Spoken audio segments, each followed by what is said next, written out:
Once upon a time, in a beautiful village called Bemiru, lived a man named Kunle. Kunle was a skilled craftsman known for his ability to carve intricate designs from wood and stone. His creations were admired by many, but his humble home and modest income left him dreaming of greater fortunes. Kunle's life took a turning point when he met Funmi, a woman whose kindness and beauty captivated his heart. Funmi was the daughter of a local farmer, known for her gentle spirit and unwavering support for those she loved. Despite their modest means, Funmi and Kunle built a life together based on love and mutual respect. Their marriage was a testament to their devotion, and they supported each other through thick and thin. Kunle's business struggled at first, but Funmi stood by him, working tirelessly to help him make ends meet. She sold handmade crafts and worked in the fields to provide for their small family, always encouraging Kunle to persevere. Her sacrifices were made with a selfless flow, and she believed in him even when the future seemed bleak. Years passed and Kunle's fortune began to change. To watch more interesting African stories, don't forget to subscribe to this channel if you have not done so. A wealthy merchant from a distant city noticed Kunle's exceptional craftsmanship and commissioned a series of grand pieces for his estate. The contract was lucrative, and Kunle's work brought him significant wealth and recognition. As Kunle's success grew, so did his pride. He began to frequent the city's opulent gatherings, mingling with the elites and enjoying the luxuries he had never known before. With his newfound wealth, he began to distance himself from his village and, most importantly, from Funmi. Kunle's infatuation with his new status and the allure of city life clouded his judgment. He became enamored with a sophisticated woman named Caroline, a socialite who thrived on the glamour of high society. Caroline was everything that Funmi was not: elegant, cultured, and accustomed to the finer things in life. Caroline's charm and beauty seduced Kunle, and he began to neglect his duties and the life he had once cherished. Funmi, though heartbroken, continued to support Kunle, hoping he would return to the man she once knew. But Kunle's infidelity grew, and his feelings for Caroline deepened. One fateful evening, Kunle returned to Bemiru with a heavy heart. He decided to end his marriage with Funmi, believing that his new life with Caroline was a more fitting reflection of his success. He told Funmi of his decision in a cold and detached manner, leaving her devastated. Funmi's world shattered as she heard the words she never expected to hear.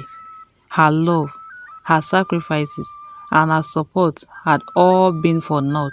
Kunle's betrayal was a bitter pill to swallow, but Funmi's dignity remained intact. She chose to leave the village and start anew, though her heart ached with sorrow.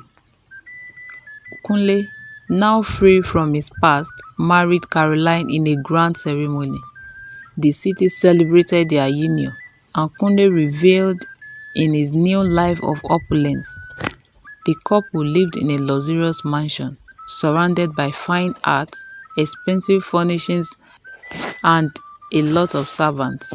Kunle believed he had found true happiness in his new marriage, but the shadow of his past lingered. For several years, Kunle and Caroline's marriage seemed perfect. Their social standing and wealth allowed them to enjoy a life of grandeur, and Kunle relished the admiration and respect he received. However, his happiness was built on a fragile foundation. Caroline, though initially captivated by Kunle's wealth, soon grew weary of his constant preoccupation with status and marital gain. Their relationship, once full of passion and excitement, began to show cracks. Caroline's own desire for wealth and luxury became increasingly demanding, and she found Kunle's financial instability distressing. The winds of fortune shifted when a financial crisis hit the city. Kunle's investment faltered, and his once thriving business faced ruin. The opulence that had defined their lives quickly faded as their assets dwindled and their mansion was sold to pay off debts. Caroline, who had grown accustomed to a life of luxury, was unwilling to endure the hardships that followed. The charm of Kunle's past achievements had lost its luster, and she decided to leave him. One day, without warning, she packed her belongings and left Kunle behind, seeking refuge with a wealthy suitor who promised her a return to her former life. Kunle was left alone in the wreckage of his own glamorous life. The grand mansion was gone. The solitude and loss weighed heavily on him, and he found himself reflecting on his past decisions. The absence of Caroline brought Kunle to a place of deep introspection. He realized that the wealth and status he had pursued had come at the expense of the love and loyalty he had once cherished. The true value of his life had been in the simple, genuine connection he had shared with Funmi. He sought solace in his old craft, trying to find comfort in the art that had once brought him joy.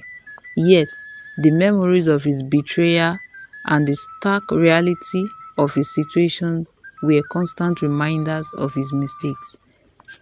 Kunle's regrets became a constant companion, a reminder of the love he had lost and the life he had destroyed. Driven by remorse, Kunle made a difficult decision to seek out Funmi. He traveled back to Gbemiro, hoping to make amends and seek forgiveness. The journey was long and arduous, but Kunle's determination was unwavering. When he arrived in Gbemiro, he found that Funmi had made a new life for herself. She had become a respected member of the community, running a small but successful craft business and finding solace in her new surroundings. The villagers spoke highly of her, and Kunle learned of the strength and resilience she had shown in rebuilding her life. Kunle approached Funmi with a heavy heart and an earnest apology. He expressed his regrets for the pain he had caused and asked for her forgiveness. Funmi, though initially wary, listened to Kunle's plea. She could see the genuine sorrow in his eyes and the acknowledgement of his wrongs. Funmi's forgiveness was not given lightly, but she recognized the importance of letting go of past grievances. She offered Kunle a chance to make amends by helping her with craft business, showing him that redemption could be found through actions rather than mere words. Kunle worked diligently alongside Funmi, dedicating himself to the craft that had once been his passion. He learned the value of hard work and the satisfaction of contributing to something meaningful. Funmi observed his transformation with a mixture of cautious hope and guided trust. As time passed, Kunle and Funmi developed a newfound respect for each other. Their interactions were marked by a sense of mutual understanding and healing. Though their relationship could never return to what it once was, there was a sense of closure and reconciliation. Kunle's effort did not go unnoticed by the villagers, who saw his genuine remorse and dedication. Slowly, he began to rebuild his reputation, not as a wealthy man, but as someone who had learned from his mistakes and sought to make a positive difference. Kunle's journey from betrayal to redemption became a story of hope and forgiveness in Gbemiro. The tale of his rise and fall and his eventual path to making amends was shared as a reminder of the importance of integrity, humility, and the value of genuine relationships. As the years went by, Kunle's story became a lesson for others. It highlighted the consequences of betraying those who had supported and loved you. Thank you for watching, and don't forget to subscribe.